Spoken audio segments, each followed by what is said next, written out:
दोस्तों नमस्कार। मिस्टर शून्य चैनल में आप सभी का स्वागत है।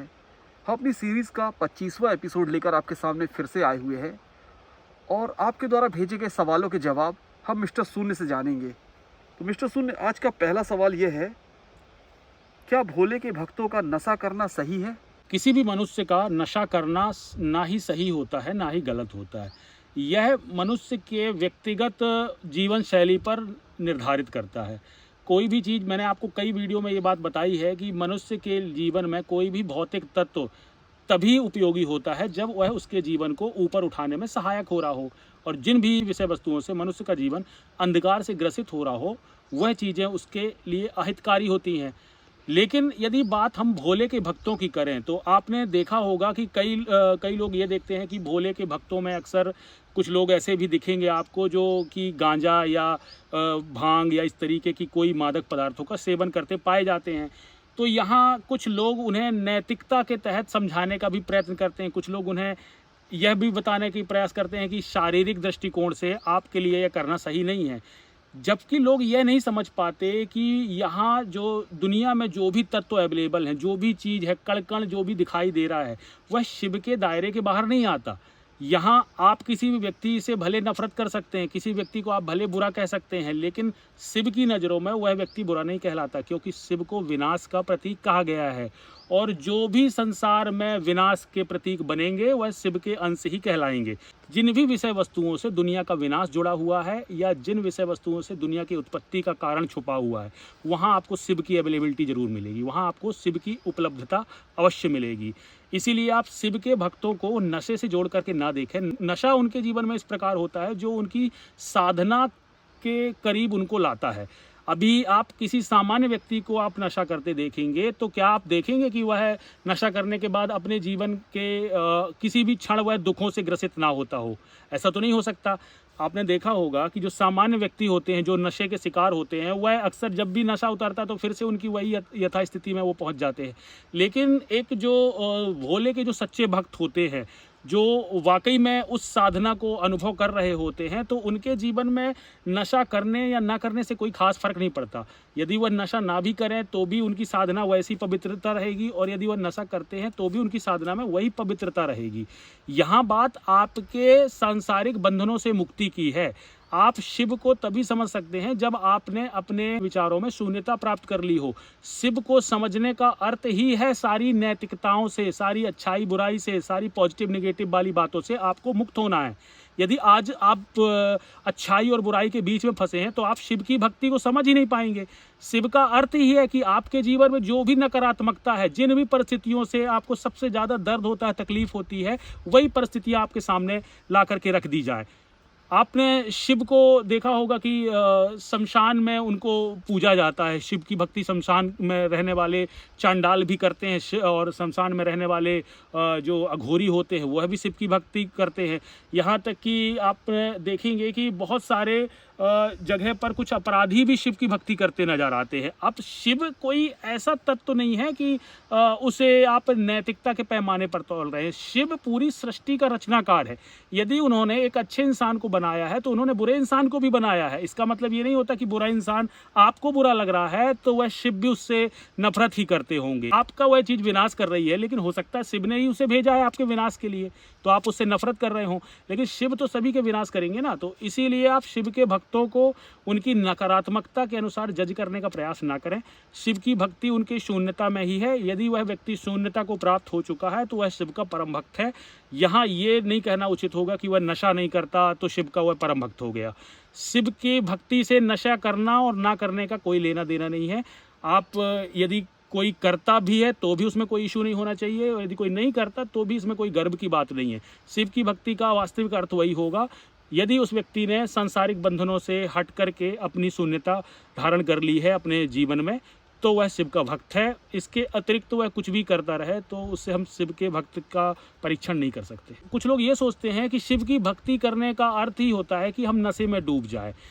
वह एकदम भ्रमित हैं, क्योंकि आप यह नहीं समझ पा रहे हैं कि संसार में जो नशे के तत्व का उपयोग इंसान करता है, नशे का अर्थ ये होता है कि मनुष्य के जो विचारों में उथल पुथल मची हुई है, जो उसके विचार चारों दिशाओं में भटक रहे हैं, उन विचारों को थोड़े समय के लिए उनके न्यूरॉन्स की गति जो है वो कम कर दी जाए, और उनकी गति कम होते ही जो आपका दिमाग भटक रहा होता है वह स्थायी तौर पर एक जगह पर केंद्रित हो जाता है। लेकिन जो साधना कर रहे व्यक्ति होते हैं उनकी सोच अलग होती है। वह पहले से ही सारी चीज़ों से मुक्त होकर के किसी एक चीज़ पर अपना ध्यान टिका करके बैठे होते हैं, इसलिए वहाँ उनको नशा करने पे ज़्यादा नकारात्मकता उनके जीवन में नहीं आएगी। लेकिन यदि सामान्य व्यक्ति उस नशे का सेवन करे तो निश्चित रूप से उसके जीवन को नुकसान होगा। क्यों? क्योंकि जो शिव के भक्त होते हैं उन्हें तमस के साथ जीने का अनुभव होता है। तामसिक प्रवृत्ति जो होती है वह शिव के साथ चलती है।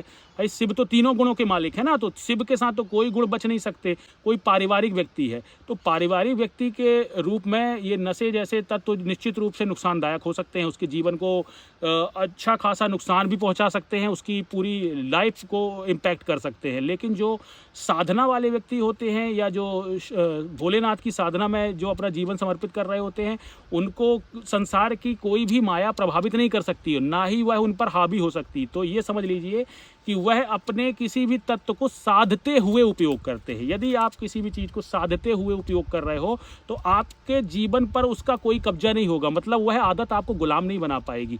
और यही शिव के साधकों के साथ होता है, कोई भी आदत उन्हें गुलाम नहीं बना पाती जो वास्तविक साधना में हैं। आप देखेंगे कि वह किस वक्त पर अपना कौन सा रूप धारण कर लेंगे आप ऑब्जर्व भी नहीं कर पाएंगे। लेकिन जो सांसारिक मनुष्य होगा वह नशे की चीज़ों को इसीलिए इतनी निंदा करता है क्योंकि उन्होंने अपने सामने कई लोगों को बर्बाद होते हुए देखा होता है।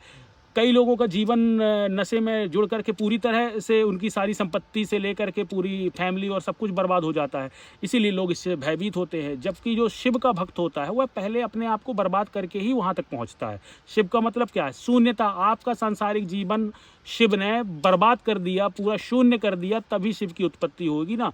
तो आप ये समझ लीजिए कि सांसारिक जीवन का विनाश ही शिव की उत्पत्ति का कारण बनता है। यदि आपके जीवन में अभी भी सांसारिक जीवन जीने का मोह है तो आप शिव की भक्ति को नहीं समझ सकते।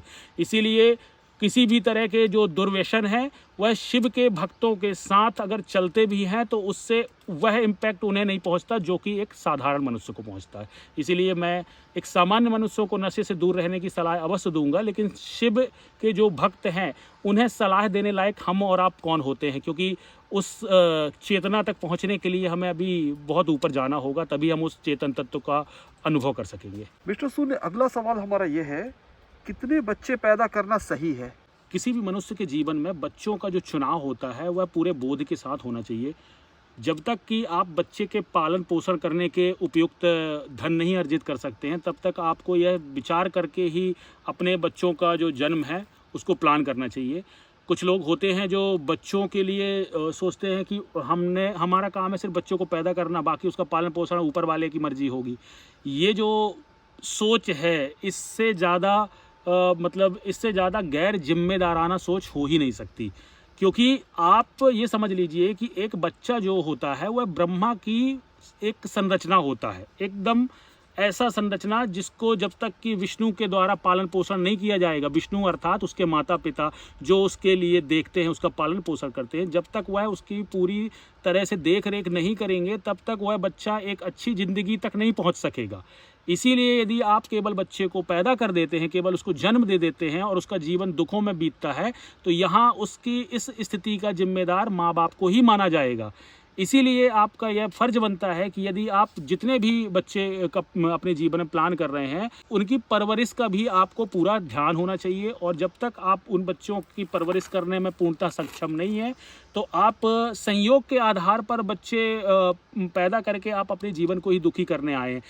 क्योंकि देखिए, यहाँ कुछ समय के लिए आपको जीवन मिला है। यदि आप अभी किसी और के पालन पोषण में अपना पूरा जीवन देते रह गए तो आपने अपनी जीवन को कहाँ एंजॉय किया और आपने क्या जिया?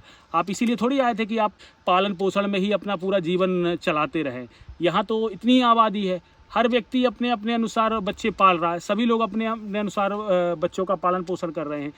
लेकिन क्या वास्तव में वह अपने जीवन को आनंदित कर पा रहे हैं? आपके जीवन में कोई भी व्यक्ति जुड़े, चाहे वो पत्नी हो, चाहे बच्चा हो या दोस्त हो, वह पूरे बोध के साथ जुड़ने चाहिए। यदि आपके जीवन में उनकी आवश्यकता है, आपको लगता है कि हाँ, आपके जीवन को आगे बढ़ाने के लिए आपको बच्चों की आवश्यकता है, तो आप उसको पैदा कीजिए। वरना बच्चे ना भी हुए तो कोई फ़र्क नहीं पड़ता, इतने सारे बच्चे अनाथ हैं, आप किसी को गोद ले सकते हैं। यदि आपको बच्चे ही पालने हैं तो आप, विश्व में इतने सारे बच्चे हैं, आप किसी भी बच्चों को पाल करके आप वह जो मोह है, अपने मोह की पूर्ति कर सकते हैं। क्योंकि एक बच्चे या दो बच्चे पाल लेने से आपके जीवन के दुख कम नहीं होने वाले। आपके जीवन के दुख तो तभी कम होंगे जब आप अपने ब्रह्म तत्व से जुड़ेंगे और इस संसार के सभी बच्चों को अपना बच्चा समझेंगे। यदि आपकी यह सोच होगी तो ही आप अपने जीवन को अच्छा मान सकेंगे। और यदि आप 4, 5 या 2 बच्चों की आगे प्लानिंग कर रहे हैं तो यह आपके जीवन को फंसाने वाला होगा। पहले की विचारधाराओं के अनुसार यह आवश्यक था कि हमें ज़्यादा बच्चे पैदा करने चाहिए थे, क्योंकि मनुष्यों की जो आबादी थी पहले बहुत कम थी, लेकिन प्राकृतिक संसाधनों की हमारे पास कोई कमी नहीं थी। इसलिए हम यदि बच्चे ज़्यादा पैदा कर भी रहे थे तो वह हमारी आवश्यकता थी। ना हमारे पास खेती करने के लिए उपकरण थे, ना ही ट्रैक्टर वगैरह थे। इसीलिए हम लोग ज़्यादा से ज़्यादा जो खेती पे हमारी आबादी टिकी होती थी, या दूसरे समुदायों में देखें तो वह लोग भी अपने समुदाय को बढ़ाने में लगे हुए थे। तो समुदाय को बढ़ाने के लिए उन्होंने, या सब लोगों ने बच्चे बढ़ाने का प्रयत्न किया, तो सभी अपने अपने जगह पर इतिहास में ठीक रहे होंगे उस समय के अनुसार। लेकिन अगर वर्तमान के सापेक्ष में हम देखें तो आज बच्चों की आबादी बढ़ना एक भयंकर संकट की स्थिति है। यदि आज मनुष्य अपने एक बच्चे को जन्म दे करके उसका पालन पोषण कर सकता है तो यही उसके लिए बहुत सौभाग्य की बात होगी। बाकी यदि आपके अंदर बच्चों के लिए इतना ही मोह है तो आप, संसार में इतने सारे गरीब बच्चे हैं, आप उन्हें गोद लीजिए, उन्हें पालिए, उन्हें पढ़ाइए। और पूरे विश्व के जो यूथ है, पूरे विश्व के जो मनुष्य हैं, उनको, उनके जीवन को ऊपर उठाते हुए एक अच्छा सामाजिक व्यवस्था का निर्माण कीजिए। तभी आपको एक अच्छे पिता का गौरव भी अनुभव होगा, जिसे हम वास्तविक रूप से पालनहार की भूमिका भी मानेंगे। मिस्टर सून, आज का तीसरा सवाल हमारा यह है, टीचर और स्टूडेंट का रिश्ता कैसा होना चाहिए? मनुष्य के जीवन का कोई भी जो रिश्ता होता है वह द्विपक्षीय होता है। उसी प्रकार यदि एक रिश्ते में शिक्षक और विद्यार्थी हैं तो वहाँ जितना महत्वपूर्ण शिक्षक है उतना ही महत्वपूर्ण आपको विद्यार्थी भी होगा। तो यहाँ दोनों के रिश्ते में एक बात होनी चाहिए कि दोनों की रिश्ते में किसी भी प्रकार से श्रेष्ठता का भाव नहीं होना चाहिए। टीचर के अंदर एक अहंकार नहीं होना चाहिए कि मैं शिक्षक हूँ तो मैं बड़ा हूँ, और एक विद्यार्थी के अंदर भी यह भय नहीं होना चाहिए कि मैं छोटा हूँ तो मैं इन शिक्षक से कोई भी चीज़ों पे कम्युनिकेट नहीं कर सकता या उनसे बात नहीं कर सकता। यहाँ हर व्यक्ति को अपना एक बराबर का रिश्ता रखना चाहिए और बराबर का सम्मान एक दूसरे के प्रति करना चाहिए। आपने स्कूलों में देखा होगा, शिक्षकों का जो सम्मान है वह निरंतर गिरता जा रहा है। अब इस गिरते हुए सम्मान की वजह क्या है? सोशल मीडिया में शिक्षकों के प्रति दिखाए जाने वाले अभद्रताजनक जो सीन होते हैं, कुछ ऐसी आजकल की पीढ़ी है जिसमें आपने देखा होगा कि जो शिक्षिकाएं होती हैं उनके लिए ज़्यादातर बच्चों को इस प्रकार प्रेरित किया जाता है मानो वह शिक्षक ना हो, किसी तरह से उनकी मित्र हों, महिला मित्र हों। अगर आप एक शिक्षक को, एक गुरु को मित्र के रूप में प्रस्तुत करेंगे तो आप एक मित्र को फिर आपको गुरु बनाना पड़ेगा। तो यहाँ हर व्यक्ति आपके गुरु के रूप में आपको मित्र तो मिल नहीं सकता। कोई मित्र आपको कृष्ण की तरह तो होगा नहीं कि जो आपका गुरु बने। इसीलिए आपको अपने गुरु में मित्र ढूंढने का प्रयास नहीं करना चाहिए। जो आपके गुरु के अंदर जो क्वालिटी है, जो उनके गुण है, जो उनका ज्ञान है, उस ज्ञान को देख करके आपको उनसे संबंध स्थापित करना चाहिए। अगर आपके जीवन को प्रकाशित करने वाला ज्ञान किसी गुरु के पास उपलब्ध है तो निश्चित रूप से आपके लिए वह गुरु कारगर सिद्ध होगा। यदि किसी गुरु के साथ आपके जीवन के तालमेल नहीं बन पा रहे हैं या आप उनकी शिक्षाओं को नहीं समझ पा रहे हैं तो यहाँ केवल आप में कमी नहीं होती है, यहाँ शिक्षक के समझाने के तरीके भी होते हैं। हो सकता है वह आपको उस प्रकार ना समझा पा रहे हो। इसका अर्थ शिक्षा को छोड़ना नहीं होता। कई बार क्या होता है कि आपने देखा होगा कि किसी शिक्षक की बातें हमको नहीं समझ में आती तो हम स्कूल ही छोड़ करके बैठ जाते हैं। यहाँ आपको अपना जो संबंध है किसी एक शिक्षक से टिका करके नहीं रखना चाहिए, क्योंकि जब आप किसी एक शिक्षक को अपने जीवन में सम्मिलित कर लेते हैं तो आप फिर ज्ञान के बहुत, जो आपका दायरा होता है ज्ञान का, वो बहुत सीमित रह जाता है। क्योंकि ज्ञान तो हर दिशाओं का आपको लेना है ना, अलग अलग दिशाओं का ज्ञान अलग अलग गुरुओं से मिलता है। तो आपके जो संबंध भी होते हैं शिक्षकों से, वो उनके ज्ञान पर आधारित संबंध स्थापित करने चाहिए। हम एक बात और कह सकते हैं कि आज की जो पीढ़ी है वह गुरुओं का महत्व जो है उससे ज़्यादा महत्व क्या है, इंटरनेट पर मिली सूचनाओं का कर रही है। आज की पीढ़ी ये समझ रही है कि उन्हें यदि गुरु से ज़्यादा ज्ञान इंटरनेट में कहीं और से उपलब्ध हो जाता है तो उन्हें गुरु की आवश्यकता नहीं होती, जबकि यह व्यक्ति के लिए गलत है। एक माया में फंसे हुए मनुष्य के लिए जो व्यक्ति अपनी ही आंखों से जो दुनिया देख रहे हैं, जिसको हम प्रथम चरण का मनुष्य कहते हैं, उसके लिए गुरु होना आवश्यक होता है। जब तक कि वह अपने दृष्टिकोण को बृहद रूप से देखना ना लगे, जब तक वह अपने आप की स्थिति को पूर्ण तरीके से समझने ना लगे, तब तक उसको गुरु की आवश्यकता उसके जीवन में रहेगी। अब यह फर्ज चाहे उसके माता पिता पूरा करें या उसके विद्यालय के कोई शिक्षक उसके गुरु के रूप में ये भूमिका निभाएं, या अर्जुन जैसी स्थिति में उनका कृष्ण भी उनके गुरु की भूमिका निभा सकते थे। तो इसी प्रकार यदि आपका कोई दोस्त है, यदि वो भी चाहे तो आपकी गुरु की भूमिका आपके लिए निभा सकता है। तो गुरु का अर्थ होता है विद्या के अर्थ के लिए जिससे हम संबंध स्थापित करते हैं, विद्या ग्रहण करने हेतु जिस भी मनुष्य से आप संबंध स्थापित करते हैं, वही व्यक्ति आपका गुरु कहलाता है। यदि विद्यार्थी की बात करें तो जिस व्यक्ति को विद्या प्रदान करने हेतु आप जिससे संबंध स्थापित करते हैं, वही व्यक्ति आपका विद्यार्थी कहलाता है। जो इन दोनों के परस्पर संबंध है वह एक बराबर होने चाहिए और दोनों के तालमेल में ऊंच नीच का भाव नहीं होना चाहिए, तभी दोनों के बीच में एक अच्छा संबंध स्थापित किया जा सकता है, जिससे ज्ञान की ज्योत जलाई जा सकती है। मिस्टर शून्य, आज का चौथा सवाल है, क्या पुरुषों को रोना नहीं चाहिए? मनुष्य के रोने से या उसके करुणामयी हृदय से आप उसकी कोमलता का ही सूचक उसे कहेंगे। अब यहाँ होता क्या है कि कुछ लोग पुरुषों को रोता देख करके उनके कमजोरी होने का उनको संकेत देते हैं कि यदि कोई व्यक्ति जो है हृदय का कमज़ोर है, वही व्यक्ति पुरुष होकर के रोता है। बाकी जिस व्यक्ति के हृदय में करुणा है, जिसके हृदय में प्रेम है, उसी व्यक्ति के हृदय से आपको एक दूसरे के लिए आंसू निकल सकते हैं, या उसके अंदर ही आपको एक दुख का अनुभव वही व्यक्ति कर सकता है जिसके अंदर सच्चा प्रेम होगा।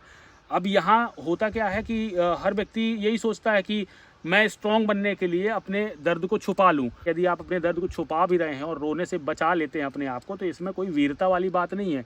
आपको जो दुख का एहसास है, दुख का एहसास आपको करते वक्त पूरी वास्तविकता का अनुभव होना चाहिए। यदि आपके छोटे से मोह में आप दुखी हो करके, अंदर से तो दुखी हैं आप, लेकिन ऊपर से यदि आप अपने दुख को छुपाने का प्रयास कर रहे हैं, तो आपके हृदय में वही चोट लग रही है, वही पीड़ा आपको अनुभव हो रहा है। लेकिन जो व्यक्ति रो लेता है, तो जिसके आंसू निकल जाते हैं, तो वह अपने दर्द को बाहर निकालने में कामयाब हो जाता है।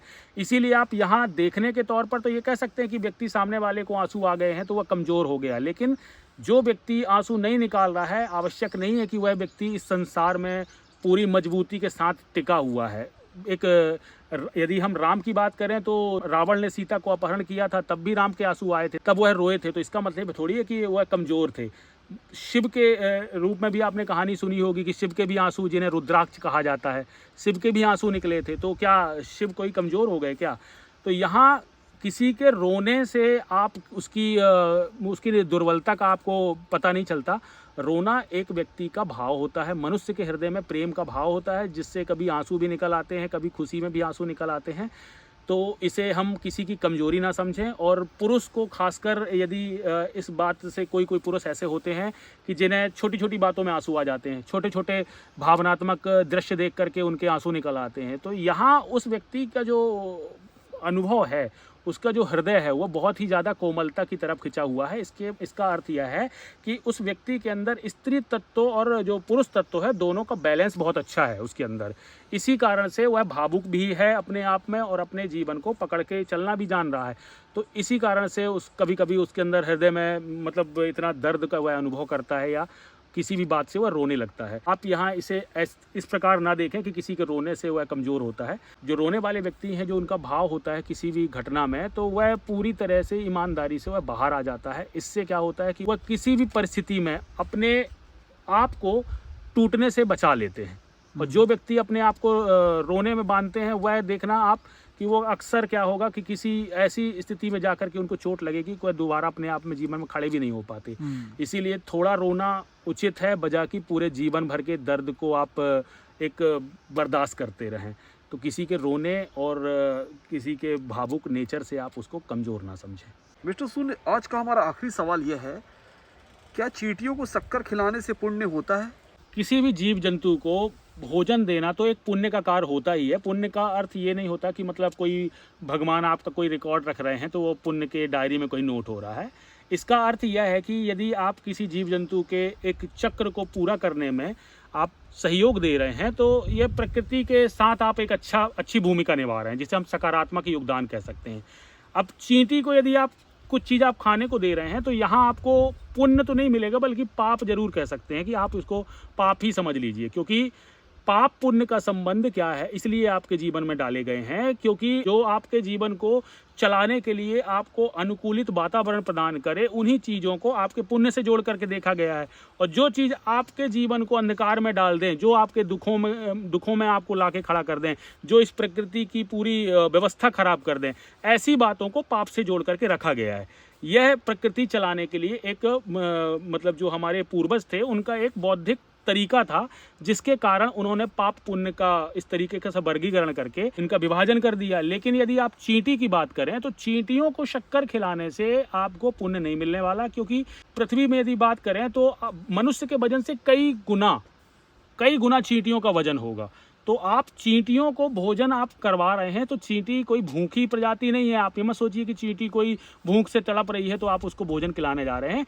चींटी को पृथ्वी के अवशेष खाने के लिए बनाया गया है। जिस प्रकार किसी भी लकड़ी को दीमक अपने आप डिसॉल्व करने के लिए अपने आप वहाँ जन्म ले लेती है, उसी प्रकार किसी भी स्थिति परिस्थितियों में चींटियों का अपने आप जन्म होता रहता है। और वो जहाँ भी प्रकृति में जो जीवाश्म पड़े होंगे, जहाँ जीवों के अवशेष पड़े होंगे, वहाँ चींटियाँ अपने आप जन्म लेंगी और उन अवशेषों को खाने के लिए एक तरह से भगवान के बनाए हुए रोबोट हैं, जो क्लीनिंग की प्रक्रिया में लगे हैं, जो साफ सफाई के काम कर रहे हैं।